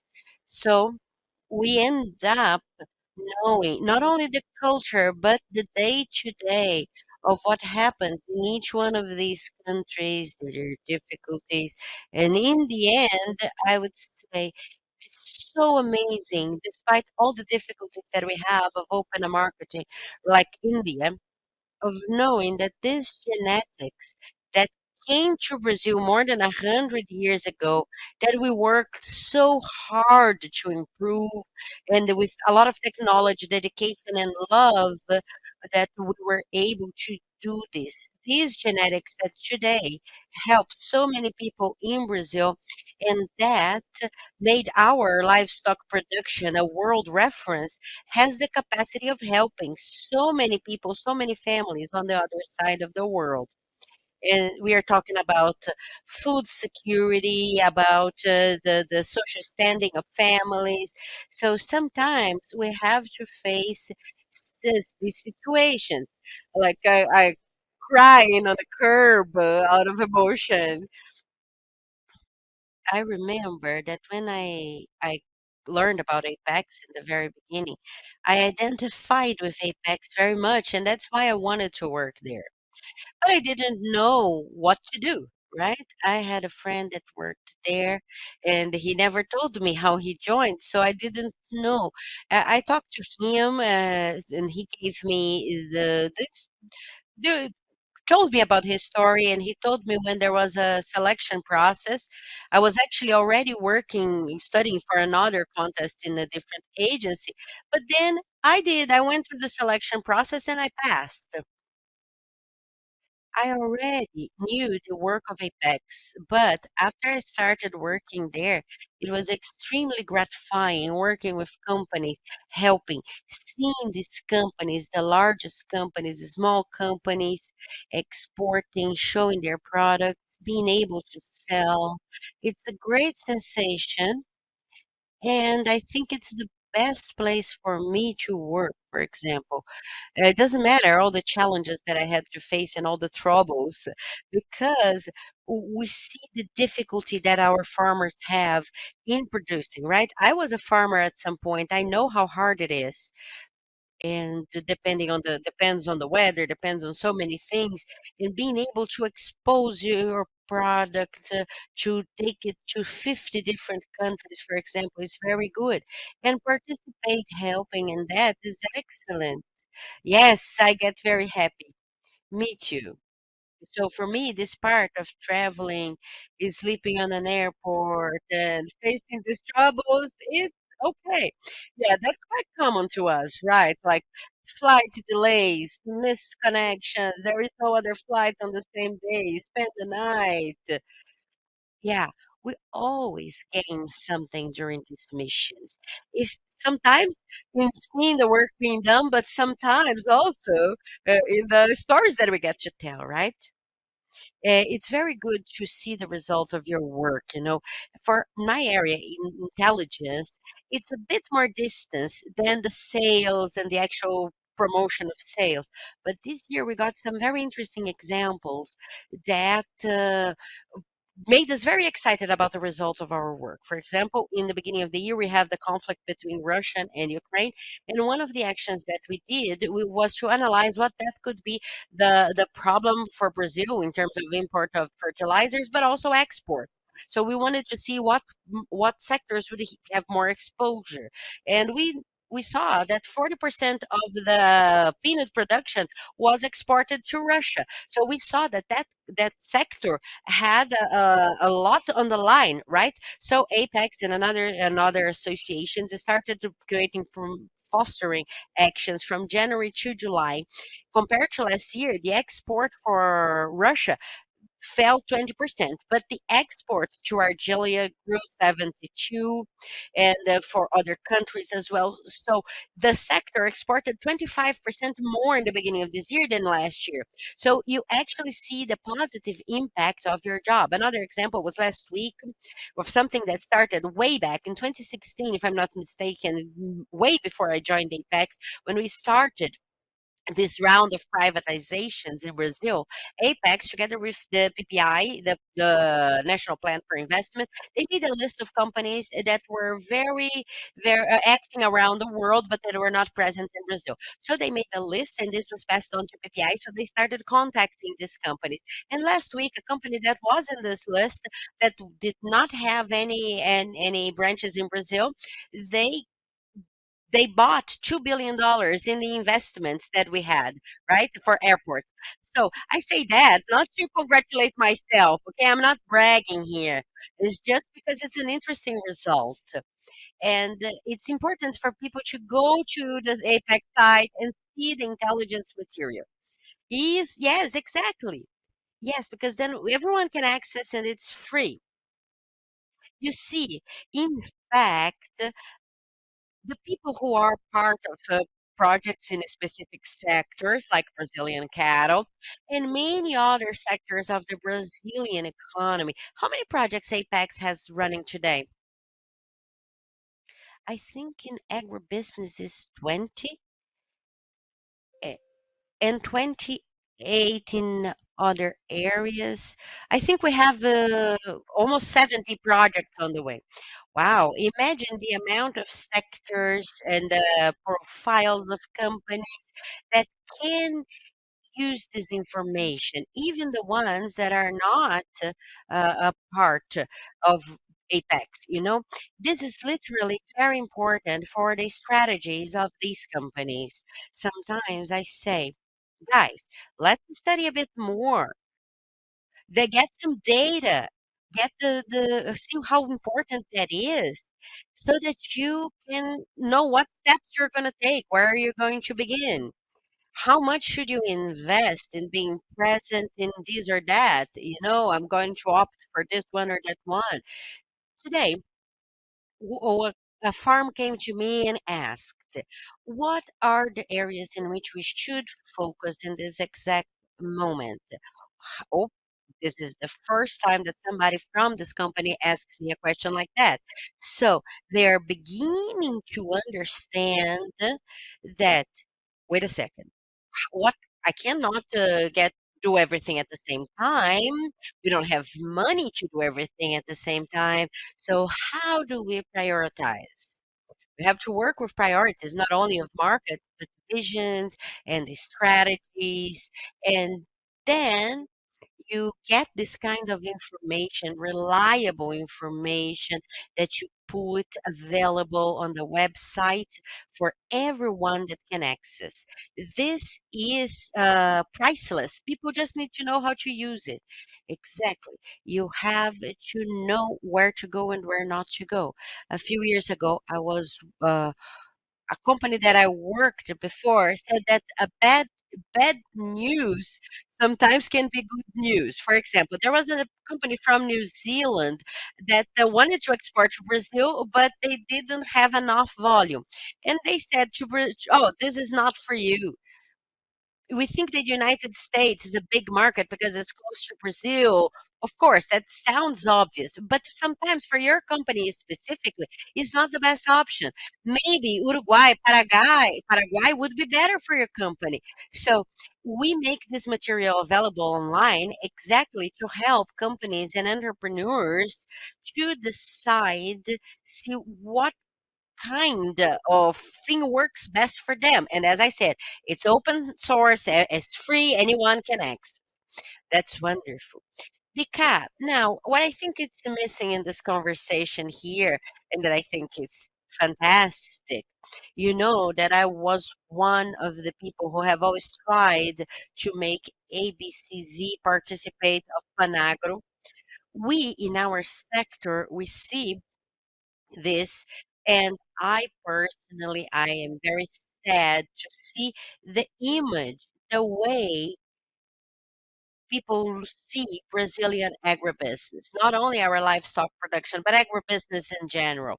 And we that work together with the farmers, we know the level of dedication and the technology that's been applied, the concern people have, the amount of legislation that we have, and control, right? Control as well. Yes, control, legislation, and uh, uh, most of the world look at us as villains, and they cannot understand how our work is focused on excellency.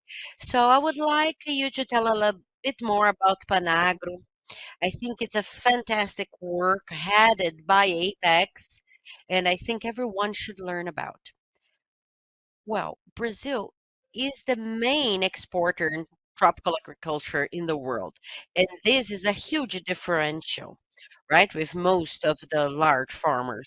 But a few people understand what is second, third, even third harvest, for example, no tillage, rotation of cultures, of crops, use of rhizobium and other inoculants. The other day, I was visiting a center of technology in Piracicaba, and there was a startup only producing other kind of microbes or mycorrhizae and fungi that are inoculated in different kinds of plants to increase their capacity of absorbing nutrients, which decreases the use of fertilizer. As an agronomist, this is a revolution for you and for everyone, right? This is pure technology. Well, the other countries like in Europe, things have a lot of repercussion. They don't understand that. They think that increase in Brazilian production has been based on deforestation. They keep trying to find excuses to create barriers to us because we are a competitor. We are their competitor. Yes, it's important people understand that this course is creating barriers for our entrance in certain markets. We have a great potential. We are competitive. We produce with quality, and of course, we are going to always find a way, right? And yes, there are things wrong with us. Yes, of course, there are things wrong with our agribusiness as well. You know, the same way. that in Europe they have the immigrants from Eastern Europe that are used as the slave work or analogous to slavery. They have that there, and they talk about us as if everyone working in agribusiness, everyone was a slave. Yes, I know that there are things that are wrong, there's room for improvement, of course, but our legislation is very good. The Brazilian agribusiness has grown a lot in the last 40 years, right? And this growth has um, uh, has inspired the start of Panagra, for example, 6 or 5 years ago, with 5 entities that were our partners. And we developed this work of working on Brazilian image proactively, giving lectures, talking to technicians, and after this first phase, we started a project in the end of 2020 or 2021, I'm not sure, to create a new Panagro. And we started last year. It's been a year exactly with 15 institutions like you and the Ministry of Agriculture and the Ministry of Foreign Affairs. And we hired a PR agency in Europe, and we carried out a research about the public opinion to see if who has heard bad news about us and what are the main points that they are saying. And we have been working on that to provide our version of the story of what we understand that is the correct version that's not distorted. But it's a lot of work because it's hard to gather this information, to get the people from the agencies, the news agencies there to understand our point of view, because they sometimes they said, "Oh, I'm going to write an article about vertical agriculture." I said, like, what's the meaning of vertical agriculture for us who are trying to defend our? From their point of view, it's necessary, but for us, there is no need for vertical agriculture. We want to talk about the use of water, that our agricultural production is mostly without irrigation, different from other countries such as Australia. Australia produces cotton, and most of it is irrigated, and so does the United States. But here we have a lot of water, but we use very little for irrigation. So these differences are things that they don't understand. Yes, yeah, the kind of areas that we have, the size of our areas, how the farmers have to take care of these areas, what they have to do to preserve. In the Amazon biome, for example, is 80% of preservation. Imagine that. But if you tell this to a French person, say like you have 100 hectares, you can only use 20, but it's your responsibility to protect. Yeah, you have to invest and protect it with no benefit. They can't understand that. So these kind of difficulties are things that we are undergoing, and we have to work on it to improve. And it's gonna take some time. Yes, we are just planting this truth, because what we are trying to show is the truth, what really happens, what really takes place. We have the intention to improve. Yes, we have room for improvement, of course, but it's one of the sectors that advances the most. Yes, we are actually using less land and producing more for pasture, including for pasture, and we have a project for recomposing pastures and having more cattle in the same area. And all of this brings benefits to Brazil and increases the competitiveness. Ah, that's the thing. And then we're gonna have more reactions as well, right? Yes, but that's the reality, okay? It is what it is. So we have to show the good work that we develop with quality, sustainability, and of course with a lot of responsibility. Because you know how much we are so concerned. The farmers are so concerned with animal welfare. You know, if the animal is not well taken care of, it's not going to be a productive animal. So we worried a lot about that. Okay, you mentioned about animal welfare. I headed the poultry project for many years, right, for exporting poultry, and people, once we were doing some work in Japan, and they were saying, no, but here we need free range chicken. I said, "Oh, yes, but how do you do free range chicken raising in Japan?"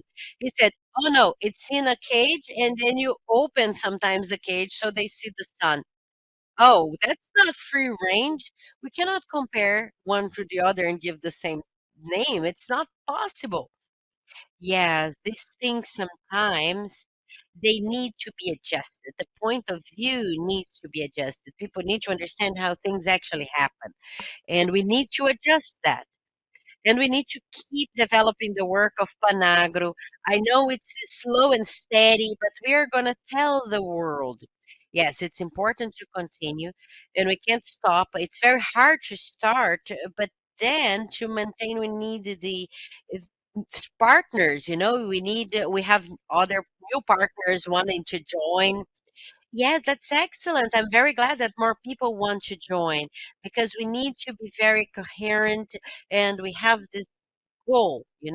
It's hard. We literally have it's not good enough just to work well, work correctly.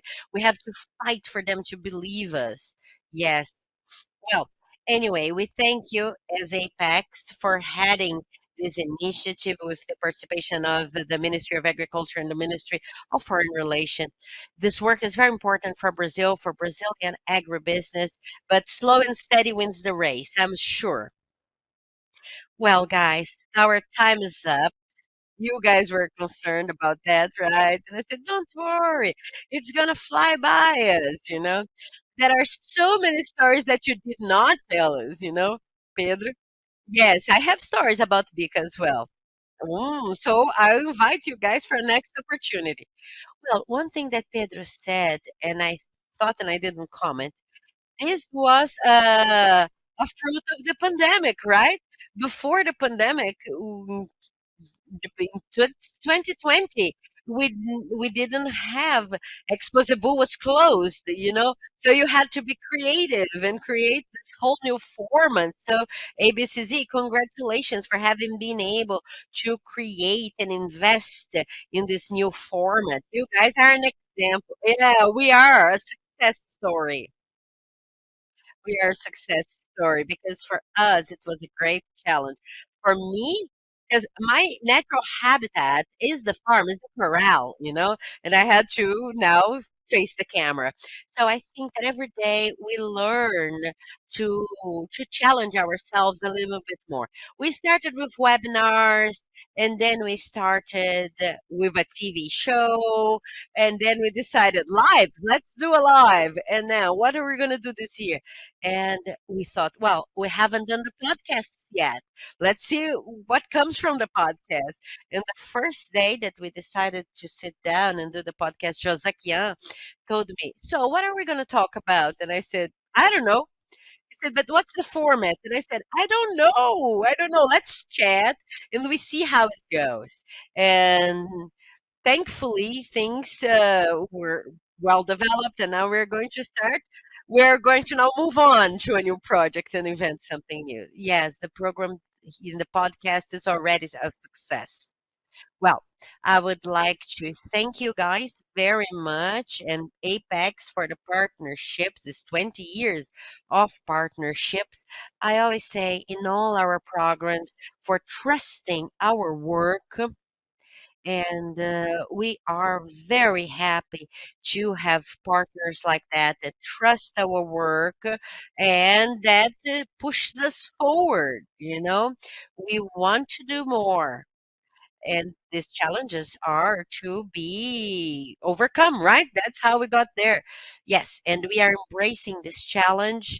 And God willingly, we have 2 more years ahead of us, and we will be able to renovate Brazilian cattle because Brazilian livestock production, the agribusiness does not stop. So we can't. Yes, we have a lot to do. Thank you, Pedro, for being here. Thank you for inviting us. Thank you for your work of prioritizing. That's the base of the work for the next 2 years.